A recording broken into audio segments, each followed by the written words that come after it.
राधे राधे, जय श्री कृष्णा। तो आज हम शेयर कर रहे हैं आप सभी के साथ शनिवार की शनि प्रदोष के उपाय और पूजा विधि कैसे करते हैं। ठीक है, तो जानते हैं।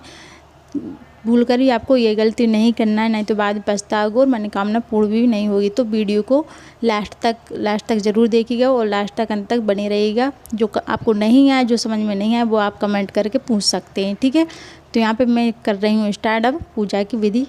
ठीक है, तो यहाँ पे मैंने एक थाली ली है, थाली में स्वास्तिक बनाया। स्वास्तिक बनाने के बाद उस पर एक बेलपत्र रखी है। बेलपत्र जो बीज की पत्ती रहती है उस पर मैंने भारतीय शिवलिंग, जो शिवलिंग रहते हैं विग्रह, उनको स्थापित किया है। फिर उनके बाद में मैंने नंदी को स्थापित किया है। अगर आपके पास नंदी नहीं है नंदी भगवान, तो कोई बात नहीं है कि आप शंकर भगवान की पूजा कर सकते, क्योंकि उनमें ही सारे 36 देवता रहते हैं उसमें। ठीक है, पूरे देवता उसमें ही रहते हैं।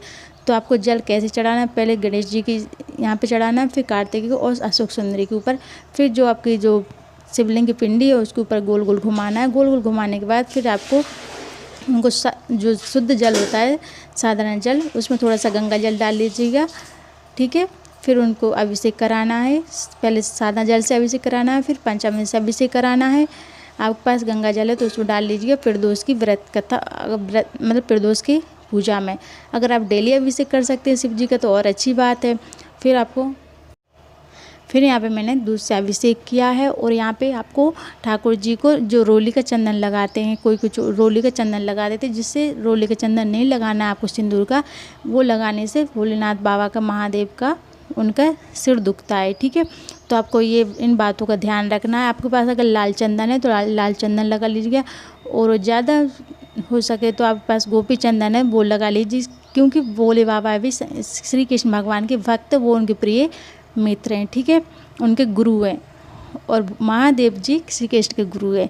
वे एक दूसरे को अपना गुरु मानते हैं। ठीक है, तो आप उनको गोपी चंदन से तिलक करेंगे तो और अच्छी बात है। ठीक है, और आपके पास सफ़ेद चंदन है तो सफ़ेद चंदन, लाल चंदन तो लाल चंदन, और पीला चंदन तो पीले चंदन से भी आप इनका तिलक कर सकते हैं। अष्टगंध से इनका तिलक कर सकते हैं, पूजा कर सकते हैं। धूप देव अभिषेक करने के बाद फिर आपको फिर साधारण शुद्ध जल से, इनका साधारण जो जल होता है उससे फिर अभिषेक करना है, जिससे जो अपन पंचामृत रहता है उसमें शहद, घी, चीनी सब कुछ रहता है, जिससे चीनी मतलब जो चींटियाँ रहती हैं ना भोले बाबा के ऊपर चढ़ती हैं, ठीक है, वो ना चढ़े। फिर यहाँ पे मैंने भगवान जी को पीले चंदन से उनका तिलक लगाया है, त्रिकुंड।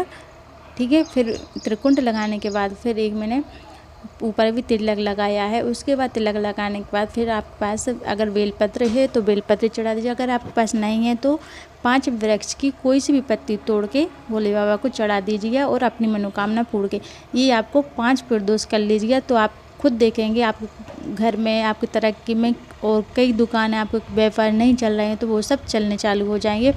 आपको 5, 7 या 11 एकादशी ये प्रदोष व्रत करना है। ठीक है, अगर प्रदोष व्रत भी नहीं कर सकते तो आपको शाम को 4 बजे से लेकर शाम के 7 बजे तक आपको प्रदोष, क्योंकि 4 बजे से प्रदोष काल प्रारंभ होता है और शाम को 7 बजे जब दिन अस्त हो जाता है, सूर्यास्त, जब तक ही रहता है। ठीक है, जब तक आप पूजा कर सकते 4 से 7 बजे के बीच।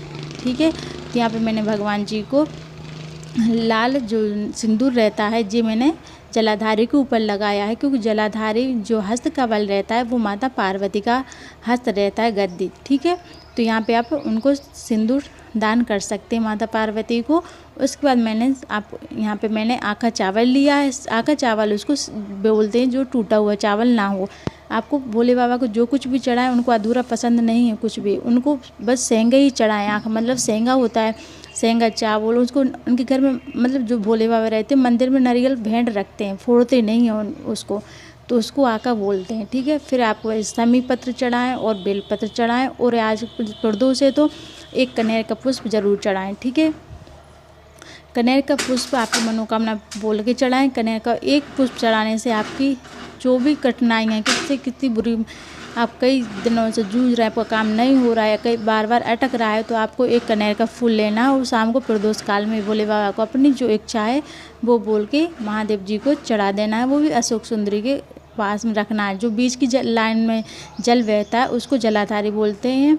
उनका वो महादेव जी की सबसे छोटी वाली लड़की है अशोक सुंदरी। ठीक है, फिर यहाँ पे मैंने गुलाब के फूल भी लिए हैं।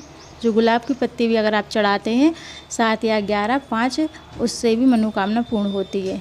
ठीक है, फिर आप यहाँ पे शिव चालीसा करना है और यहाँ पे शिव जी की आरती करनी है। अगर आपके पास प्रदोष व्रत कथा कर सकती है तो कर लीजिए। अगर फ़ोन में ज़्यादातर कि आप फ़ोन में सुन लीजिए, आपके पास पोथी किताब नहीं है तो आप फ़ोन में प्रदोष व्रत सुन सकते हो, वो भी प्रदोष काल में करेंगे तो इसका शुभ लाभ आपको ज़्यादा मिलेगा। ठीक है, दिन आपको थोड़ी सी काली तिल लेनी है और समी पत्र लेना है, क्योंकि आज शनि प्रदोष है तो आपको ये उपाय शाम के 4 बजे और 7 बजे के बीच में करना है। ठीक है, तो यहाँ मैंने धूप दीप से भगवान जी की आरती की है, फिर मैं दीपक से आरती करूँगी। फिर मैंने यहाँ पे शिव चालीसा का पाठ किया है। पाठ करने के बाद भोले बाबा की आरती की है। तो आप सभी को अगर ये वीडियो अच्छी लगी है तो लाइक करें और शेयर करें, कमेंट में हर हर महादेव जरूर लिखें। अगर कुछ गलती हो गई हो, अगर भूल चूक हो गई तो भगवान से प्रार्थना कर लें, माफ़ी मांग लें, वो क्षमा कर देते हैं। ठीक है, क्योंकि भोले बाबा जल्दी प्रसन्न हो जाते हैं।